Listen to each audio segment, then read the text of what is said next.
Aloha! Welcome, welcome. Hello, my beautiful stargazers. Welcome to Ocean Moonflower. This is our themed Friday, Fate and Stars Friday, where we are going to dive deep into the cosmos, cosmic wonders that guide our lives. Today, we are going to be talking about your sun, your moon, your rising sign. I know y'all know what those are in terms of the fact that they're all in your birth chart. And hey, you're supposed to know them, right? But did you ever truly wonder what exactly they mean and how do they shape who you are as an individual? Well, you're in the right place. Stick around because by the end of this video, you'll have a deeper understanding of how these three big players work together in your astrological chart. All right, so the first thing we're going to talk about is the sun sign. The sun sign. Hey, baby, what's your sign? So the sun sign is the one that we often think about, and it's also the one that causes so much confusion, right? It's the one where, you're I just used the example of you're out on your first date and you're like, hey, what's your sign? And you're trying to figure out whether or not you're compatible with, the guy that you're out with or the girl that you're out with or the, they, them, whomever. And you're trying to figure out by their sun sign. You're not going to get anywhere with that at all. For one thing, it doesn't matter what the sun sign is. You need to know the big picture, and the big picture begins with the top three, but it doesn't end there.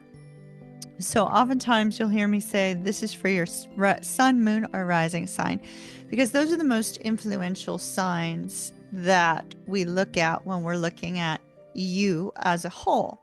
So the sun sign has to do with identity, ego, purpose. And the sun sign is the one that you're often asked about because people think that can determine everything about you, and they'll have you all figured out in an instant if they know your sun sign. Think of it as the essence of who you are at your very core. It isn't who you are, but it's the essence of who you are. So for example, if you're a Leo sun, you might be naturally confident, creative, or drawn to the spotlight just because you're a Leo sun. If you're a Pisces sun, which I know I have like 76% of my viewers are Pisces. If you're a Pisces sun, you might feel deeply connected to your emotions and have a super strong intuition and be very, very, very, emotionally in tune with others. But remember, your sun sign is not the whole picture. It's just your starting point. The moon sign. The moon sign. This particular sign, it rules your inner world. This is the part that's not visible to others. It's your emotions, it's your subconscious desires, and how you process your feelings. It's what makes you feel safe and nurtured. For example, if your moon is in the sign of Cancer, you might feel deeply emotional and crave security in your relationships. If you have an Aquarius moon, on the other hand, you might process your emotions more logically and feel comfortable in unconventional settings. Your moon sign is like the diary of your soul, and it holds your emotional truth. I personally always feel more connected to my moon sign than I do my sun sign because I'm not a super emotional Pisces. But when it comes to my moon sign, the Scorpio, I'm Scorpio moon, I'm more in touch with that aspect of who I am than in the sun sign that is, presented to others. And so that Scorpio moon sign makes me a little bit more of an intense Pisces, something that you typically wouldn't see with a Pisces. And so I tend to be more connected to my moon sign. So you're very likely going to be connected to one of the three signs in a stronger way. Your rising sign. The rising sign is your outer persona. This is the first impressions that others get of you. It's often the mask, that mask that you're wearing. Can they tell who you are by your rising sign? It's the sign that you're very likely to pick up on first when somebody says, "Guess what sign I am?" You're very likely to pick up on the rising sign before you'll pick up on the sun sign. But the rising sign is also called the ascendant.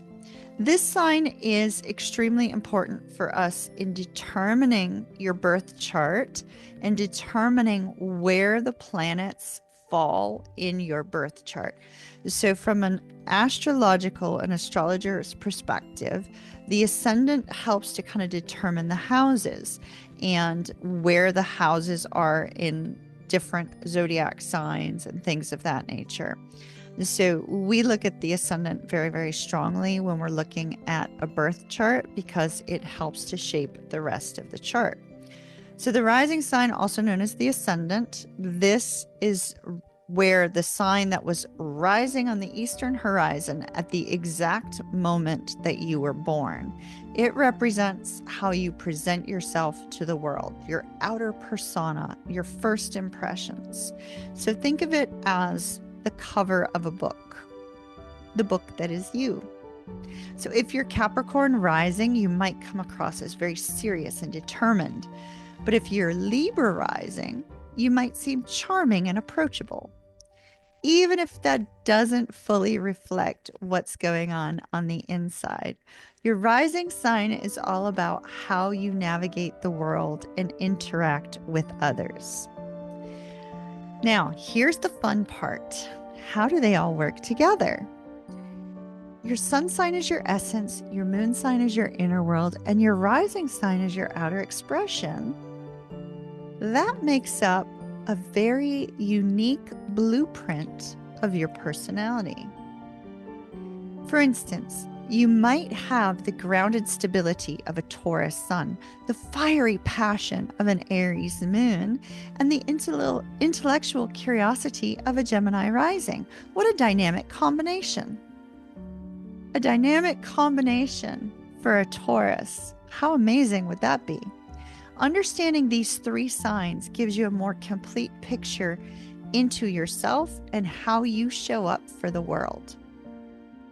So, my loves, when you take a look at your chart and you dive deep into your sun sign, your moon sign, and your rising sign, or those of the people that are closest to you, know that they are all very unique and they create the dynamic person that you are. And they make you absolutely wonderful in your unique way. And they help you to see how you're going to interact with others as well. So, my love, that's a quick deep dive into your sun, moon, and rising signs. Now, I want to hear from you. Tell me down below, what are your big three? What are your big three? Your sun, your moon, and your rising. And let me know what resonates with you from those big three. Do you feel more connected to the sun sign, the moon sign, the rising sign? What do you feel most connected to? Now, for those of you that are watching, I am a Pisces sun with a Scorpio moon and a Libra rising.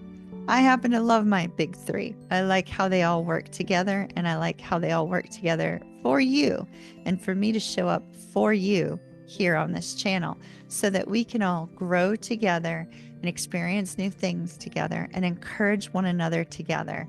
And I hope that you guys enjoyed this very short video on the top three. If you're new to astrology and need help finding your rising and moon sign, I'll link down below some free birth chart calculators online that can help you to do that and to help you get started. If you enjoyed today's video, be sure to hit that like button and subscribe so you never miss another Fate and Stars Friday. Until next time, keep shining, and remember, the stars are always guiding you. Love and light, my darlings. Mahalo nui loa. See you next Friday. Until then, kiss, kiss from Ocean.